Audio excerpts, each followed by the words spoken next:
Halo, halo, halo, apa kabar Anda semua? Ketemu di akhir pekan, ini liburan, suasananya santai, seperti biasa. Saya akan mengajak Anda nggak usah terlampau serius lah, kita ngomongin yang politainment saja ya, Bung Rocky ya. Ya, semua orang ingin ketidakseriusan di Ya, akhir pekan. Walaupun istana mumet aja serius mikirnya. ya. Emang Anda pikir serius juga istana? Istana serius karena Presiden Jokowi marah-marahin dirinya sendiri itu kan serius banget problemnya. Kalau orang udah marah-marahin dirinya sendiri. Oh, ini soal BUMN ya. Yang BUMN katanya sakit, enak bener nih jadi dubes, jadi dirut BUMN setiap kali sakit disuntik lagi dananya. Saya bayangin itu para seperti apa yang Anda ceritakan itu saling tendang kaki itu kalau sampai kalau enggak saling WA dirut BUMN itu. Ya Pak Jokowi kalau mau cari biang penyakitnya itu di mana dia datangin ATM BUMN itu, bank-bank di situ dia akan ketemu sumber penyakitnya. Tiba-tiba pop up muncul wajah Erick Thohir di layar ATM. Nah, itu sumbernya Pak Jokowi. Iya. Saya betul. Saya kemarin juga dapat kiriman screenshot. Saya tanyain betul nggak ini, karena dia seorang teman katanya ke ATM BRI dan kemudian dia mendapati dia foto ini serius juga dia fotonya. Saya masih mempertanyakan serius apa enggak ini, katanya di situ ada fotonya Pak Erick Thohir, terus tulisan akhlak, peringatan 1 tahun akhlak gitu. Tapi sebenarnya apa urgensinya ini buat BUMN sendiri? Makanya orang kemudian curiga ini jangan-jangan Erick udah menggunakan berbagai macam platform dan wajahnya di display di fasilitas-fasilitas BUMN gitu. Kan minggu lalu diam-diam udah ada RUPS kan BRI. Oh ya? Dirubah namanya itu. Namanya dari BRI jadi Bang Erik. Bang Erik. Singkatannya sama. Apa itu? Bang Rakyat, Bank Rakyat Indonesia sekarang jadi Bang Erik. BRI, BRI. Bro Erik. Anda bercanda saya kira ini ya. Iya. Tapi saya kira sah karena sekarang para calon presiden itu sudah mulai mematut-matut diri gitu ya. Sebenarnya boleh-boleh aja gitu.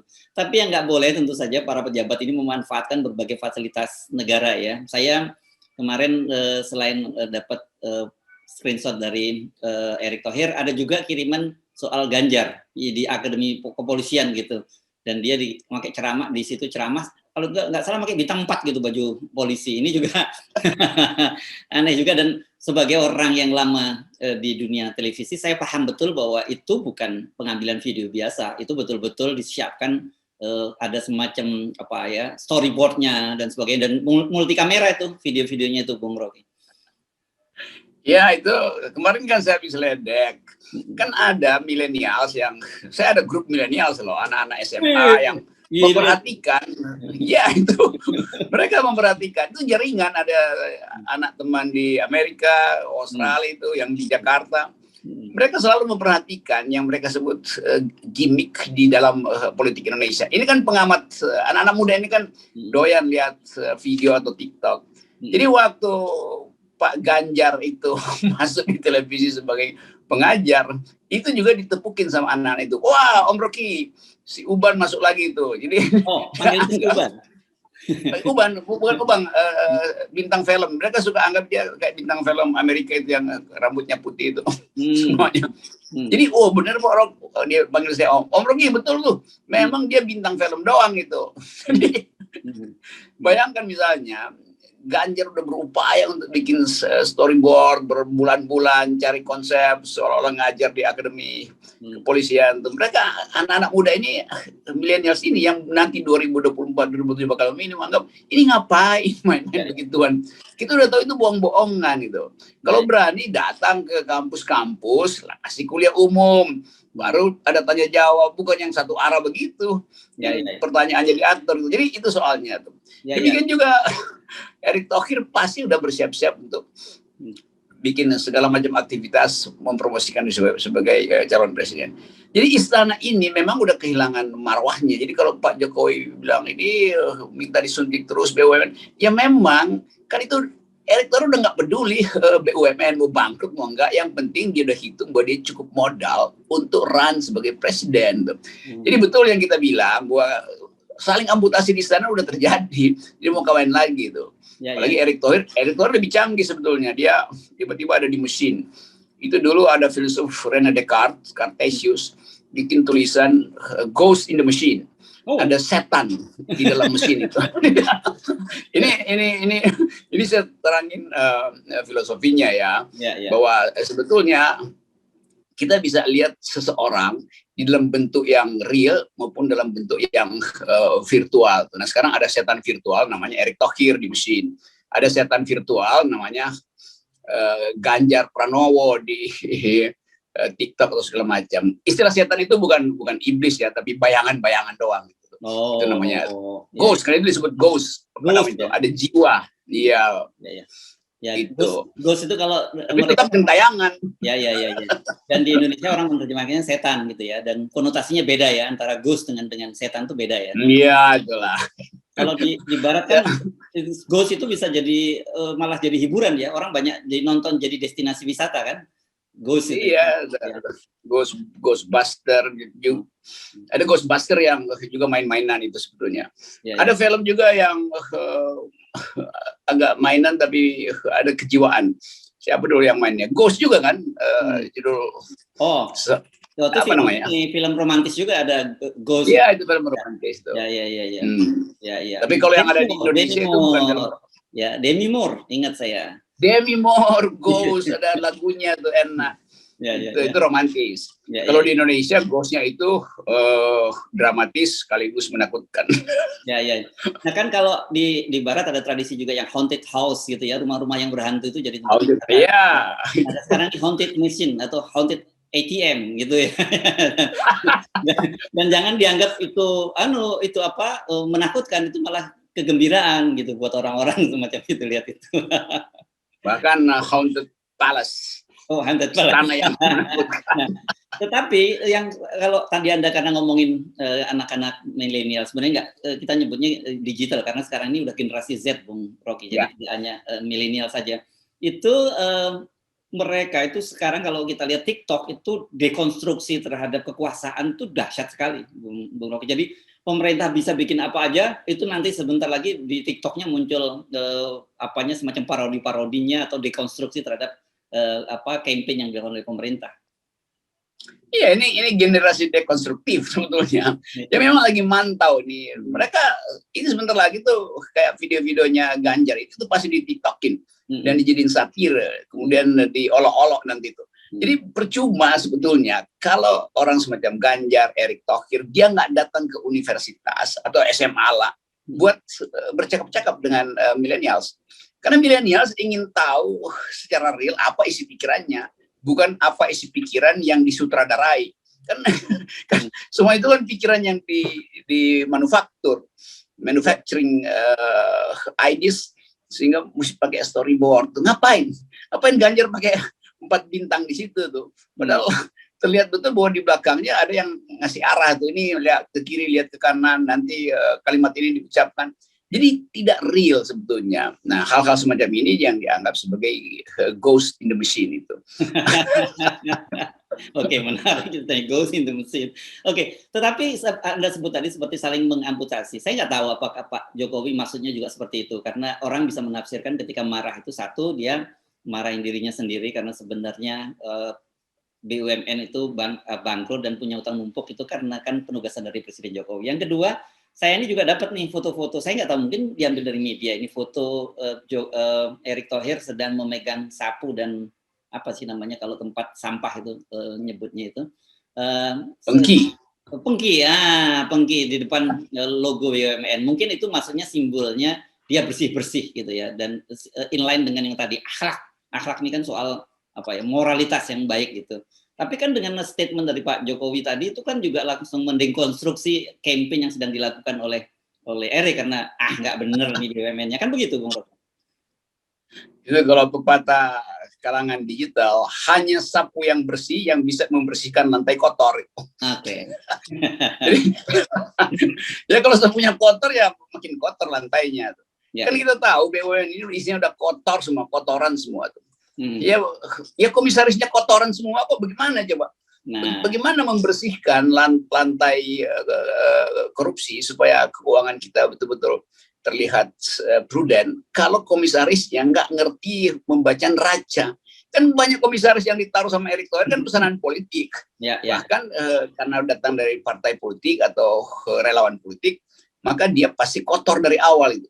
Padahal neraca BUMN harus dibersihkan justru.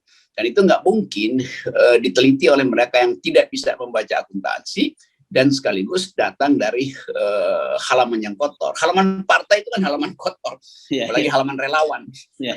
Oke, ngomongin penelitian, ngomongin komisaris, ini ada publikasi baru. Tapi saya kira tadi Anda menyebut, ini pernah udah muncul ya, soal penelitian ini serius ini dilakukan oleh LP3IS, Undip, Universitas Diponegoro, UII, Drone Emprit, University of Amsterdam, serta KI TLV Leiden. Ini soal pasukan cyber nih, yang disebutkannya di sini bahwa mengindikasikan kegiatan pasukan cyber didanai politisi senior, orang di lingkaran menteri, dan juga pengusaha kaya. Nah, kemudian disebutkan di situ bahwa ada kelompok-kelompoknya, ada itu cuma buzzer saja yang di levelnya paling kasta paling rendah, ada koordinator, ada konten kreator, dan kemudian ada influencer. Nah, influencer inilah yang sebagian menjadi komisaris. Itu Bung Rocky. Ini Anda ingat ya, beberapa tahun yang lalu ada penelitian dari Oxford University juga ya, tapi waktu itu global. Nah, dan Indonesia tapi disebut juga di situ. Nah, ini saya kira sangat menarik juga fakta-fakta ini, Bung Rocky. Betul, dan itu memang mengingatkan ulang pada riset dunia tentang post-truth, tentang pembuatan pengendalian opini melalui sistem algoritma yang dikendalikan dari mesin-mesin penipu itu. Jadi sebetulnya LP3S adalah lembaga yang dari zaman Orde Baru kita percaya karena kredensialnya, karena kemampuan dia untuk bersikap betul-betul metodologis tuh. Dan saya punya banyak teman di situ yang walaupun orientasi politiknya beda-beda, tapi mereka strict pada metodologi itu. Jadi sinyal dari LP3S hendak mengucapkan ulang bahwa menjelang 2024 ini hal-hal semacam itu masih akan dilakukan. Karena nggak ada cara lain. Politisi ini nggak ada cara lain selain menyewa mesin-mesin pemalsu kebenaran ini. Mereka nggak berani untuk bertengkar secara akademis. Masuk ke FNN, minta diwawancara misalnya karena dia punya ide, kan mestinya fairnya begitu. Kalau seorang punya ambisi jadi presiden, ingin jadi politisi, dia datangin media massa, bilang saya punya ambisi dan saya tahu saya bisa pertahankan ambisi ini, maka ujilah saya. Karena dia takut diuji, maka dia pergi pada penyewa-penyewa opini publik ini kan. Jadi itu kira-kira itu. Nah, mereka sebetulnya diternakkan tadi oleh oligarki melalui fasilitas media massa, media sosial terutama. Ya benar, karena disebutnya ini bukan hanya parangan politisi, tapi kalangan pengusaha kaya disebutnya. Pengusaha kaya ini kan sebenarnya kita sebut biasa di Indonesia taipan atau para oligarki ini ya, atau backbone dari oligarki. Jadi mereka peneliti ini yang menarik adalah memeriksa percakapan di media sosial itu terkait pemilu 2019, revisi Undang-Undang Komisi Pemberantasan Korupsi, kebijakan normal baru ya waktu itu berkaitan dengan pandemi, terus Undang-Undang Cipta Kerja. Dan juga ada soal pertempuran memperebutkan Partai Demokrat. Jadi sekarang dengan penelitian ini kita semakin terkonfirmasi bahwa semua isu-isu yang muncul di publik itu adalah fabrikasi gitu ya, dan ada mesin yang bekerja. Betul, jadi fabrikasi itu udah jadi bagian dari aktivitas politik. Tapi itu hal yang buruk, bagian yang buruk gitu. Kalau bagian yang bagus ya dipakailah teknologi itu untuk memantau orang miskin di mana misalnya itu. Kan di Pakistan atau Bangladesh kita bisa tahu di mana pusat-pusat kemiskinan hanya dengan memantau percakapan dari desa-desa itu loh. Kan kita bisa langsung tahu oh dia pakai handphone yang murah kan berarti ini dari desa yang murah gitu. Kualitas gambar yang diupload itu menunjukkan bahwa kemiskinan masih ada di desa-desa. Jadi mestinya kita pakai teknologi untuk membaca kemiskinan dan problem sosial. Jenis kalimatnya bisa kita tahu. Itu fungsinya big data. Dan dengan bantuan artificial intelligence kita bisa petakan di mana ada orang miskin, di mana yang diperlukan bansos yang tepat itu. Nah itu yang nggak dipakai oleh istana. Istana justru pakai teknologi yang sama untuk kepentingan arogansi, untuk kepentingan nipu kebijakan tuh. Demikian juga pengusaha pasti ingin supaya dia tahu di mana potensi dia untuk menyogok. Jadi pembicaraan publik sekarang diintai justru oleh persekongkolan antara politisi dan oligarki itu, antara anggota DPR dan board of director dari satu korporasi kan itu yang mesti kita lenyapkan sebetulnya tuh. Jadi sekali lagi riset dunia ini memang mampu untuk memperlihatkan bahwa politik sedang memburuk karena memakai seluruh cara hanya untuk mempertahankan status elite, baik sebagai politisi atau sebagai pengusaha, dan tidak peka terhadap keadilan sosial. Sementara sebaliknya, panitia Nobel mendorong supaya para pemenang Nobel itu adalah mereka yang berupaya untuk meriset soal solidaritas manusia, soal kesejahteraan antar bangsa. Jadi bertentangan sekali antara dunia akademis yang berupaya untuk menghubungkan kembali nilai dengan policy, berbeda dengan kekuasaan yang ingin memonopoli politik dengan menghalangi value. Kira-kira begitu teorinya tuh, supaya ada pembelajaran kecil. Ya. Nah, dengan riset ini saya kira kita perlu memberikan catatan kepada publik ya gitu, bahwa sebenarnya isu-isu yang muncul terutama di media sosial dan juga media kita. Ini karena di sini disinggung juga sayangnya itu media tidak terlampau kritis gitu ya menyikapi hal-hal semacam ini. Jadi kan kita sering sekali mendapatkan trending topik gitu ya. Jadi trending topik dan sebagainya itu bisa difabrikasi, dan kecuali tentu saja yang bisa diteliti kalau mereka itu akun-akunnya akun organik gitu ya, bukan robot. Dan biasanya kalau akun organik ini apa boleh buat itu memang akun oposisi yang kritis dari pemerintah, dan kalau akun yang pro pemerintah itu mayoritas pasti robot gitu. Ya, itu kalau saya perhatikan itu bahkan setingkat dirjen miara robot, miara buzzer, miara hoax sendiri. Jadi bayangkan misalnya satu kabinet itu isinya adalah buzzer, isinya adalah robot-robot itu tuh. Karena nggak percaya pada public ethics kan. Dia nggak percaya pada yang disebut deliberative democracy, bahwa demokrasi bisa dicapai dengan percakapan jujur. Dia memanipulasi semua dalam upaya untuk memenangkan dirinya sendiri dan kelompoknya, dan dalam upaya untuk men-serve presiden kan. Sehingga presiden juga akhirnya nggak bisa lagi punya akses pada real truth gitu. Yang dibaca presiden itu semuanya palsu, hoax semua itu yang disodorkan pada presiden. Kan kalau presiden paham keadaan, dia nggak akan bilang ini kok disuntik melulu. Loh, dia sendiri yang memerintahkan BUMN untuk lakukan tugas negara tuh. Nah, karena itu mesti disuntik dengan APBN kan. Jadi ngaco betul kan. Itu artinya presiden ya sering kali kita sebut dengan istilah dia tidak punya kapasitas untuk melihat masalah secara konseptual gitu. Nah, itu jangan-jangan juga Pak Presiden nggak menganggap bahwa APBN itu semacam brankas besar yang di dalamnya ada uang gitu. Itu bahayanya kan. Padahal APBN itu adalah satu konsep, bukan uang isinya. Isinya adalah konsep tentang bagaimana mengalokasikan anggaran. Jadi ini akibat dari pemilu yang basisnya adalah elektabilitas bukan intelektualitas di masa lalu. Nah, saya lagi mikir-mikir ya, kenapa Presiden Jokowi bisa marah-marah, bisa bukan marah ya, nyindir-nyindir BUMN, tapi kemarin tiba-tiba memutuskan untuk memberi dana APBN untuk kereta api cepat gitu. Apakah presiden ini tercerabut karena tadi tidak mendapat suplai data yang benar, tercerabut dari realitas dan kemudian hidup dalam realitas yang semu gitu, sehingga muncul statement-statement yang kadang-kadang orang mikir kok bisa ya presiden ngomong seperti itu gitu. Itu artinya presiden ingin keretanya cepat, tapi pikirannya lambat dia, sehingga dia nggak bisa kejar tuh. Jadi sekali lagi di dalam kabinet itu orang bikin rapat. Setelah selesai rapat itu saling pelangap-pelongok tuh, ini apa yang diputusin kan? Nanti tunggu orang ambil inisiatif, pasti Pak Luhut lagi yang akan dibebankan. Jadi semua merasa udahlah silakan presiden pimpin rapat tuh nggak ada isinya tuh. Kenapa? Karena pada akhirnya Pak Luhut yang akan beresin masalah-masalah ini. Jadi jarak antara kereta api cepat dan pikiran lambat presiden itu yang menyebabkan bangsa ini terpuruk. Oke.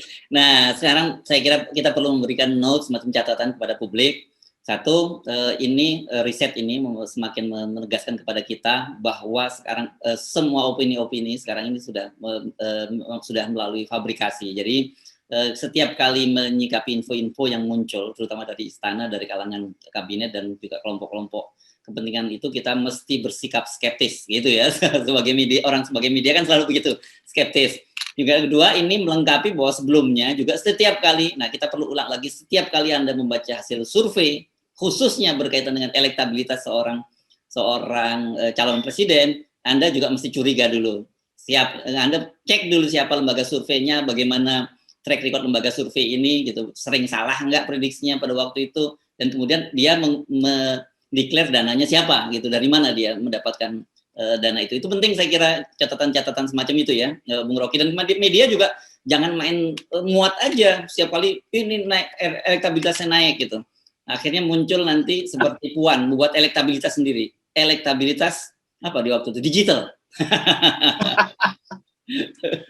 Ya, kita FNN hanya ingin mengingatkan supaya kita pulihkan kecerdasan masyarakat sipil itu, karena masyarakat sipil adalah mereka yang berupaya untuk menghasilkan ulang Indonesia pada taraf yang beradab secara intelektual dan bermutu secara kesejahteraan. Jadi sekali lagi, dulu kita tahu bahwa ide tentang fabrikasi ini itu udah diriset orang semacam yang sangat terkenal itu Noam Chomsky, seorang matematikawan dari profesor di MIT, tapi sekaligus kritisi sosial yang kuat sekali. Dia tulis buku Manufacturing Consent, namanya konsensus atau pendapat yang dimanufaktur, yang difabrikasi tadi istilahnya.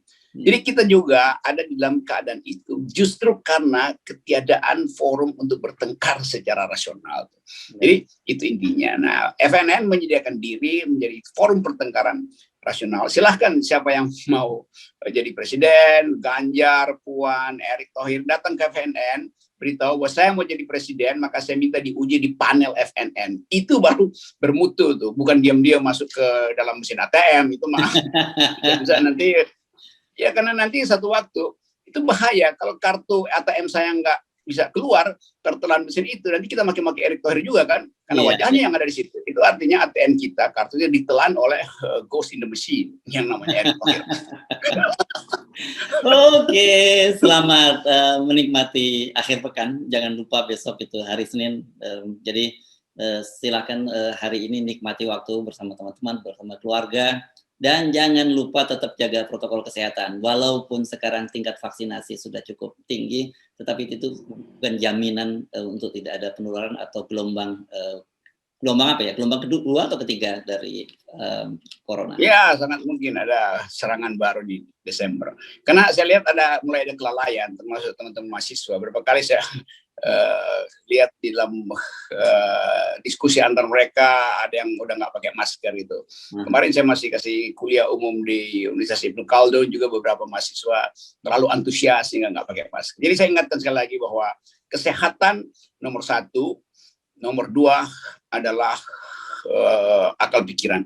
Jadi kalau kesehatan nggak ada gunanya kita ngomong akal sehat. Jadi yang lain itu nomor 3 semua itu, mau Erick Thohir, Ganjar segala macam, Jokowi itu nomor 3 aja. Kesehatan nomor 1, nomor 2 akal sehat. Yang lain boleh jadi nomor buntut. Oke. Terima kasih Bang Rocky.